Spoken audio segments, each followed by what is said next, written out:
For today's video, may dala po sa amin si Lolo Soy na maskara ng oink oink.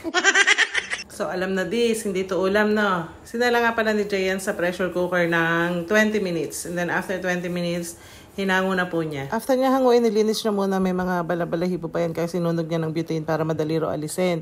And then hiniwa-hiwa na po niya ng dice. Yung sakto lang po ang laki. Ika nga parang bite size na maramihan sa isang kutsara. Ano daw?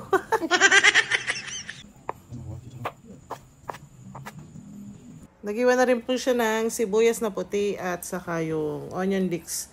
And siling labuyo. Saka siling verde pala, naghiwa din siya ng 4 na piraso.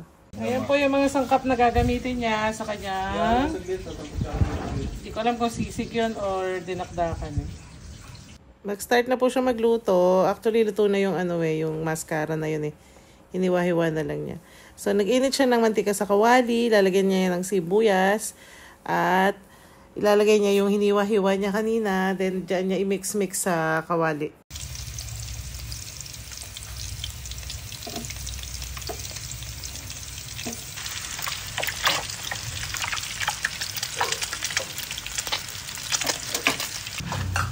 Kalamansi ka man? Kalamansi. Ha? Ako sinap. Sarap sa loob, wala na dito. Kahit lemon, pag wala kalamansi. Kahit lemon. Iwa pa nga.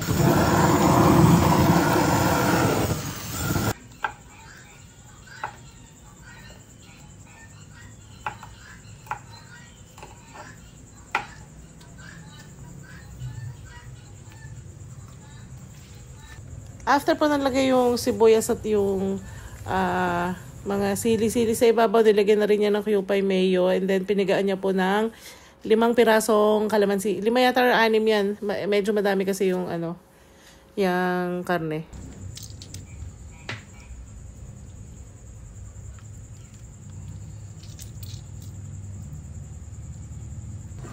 Hindi pa tapos yan. Pag-iipin ko yun. Dito pre-plate. After niya matimplahan, ang ginawa niyang sizzling plate, yan ngang kawali para madami daw yung serving. Para pag nilabas sa labas, hindi balik-balik. At least yan madami na.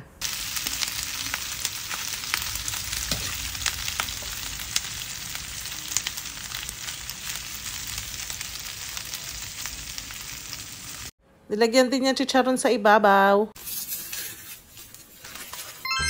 Charan! Ready to serve na po ang ating pork sisig or pork dinakdakan. Same lang naman daw ng lasa yun.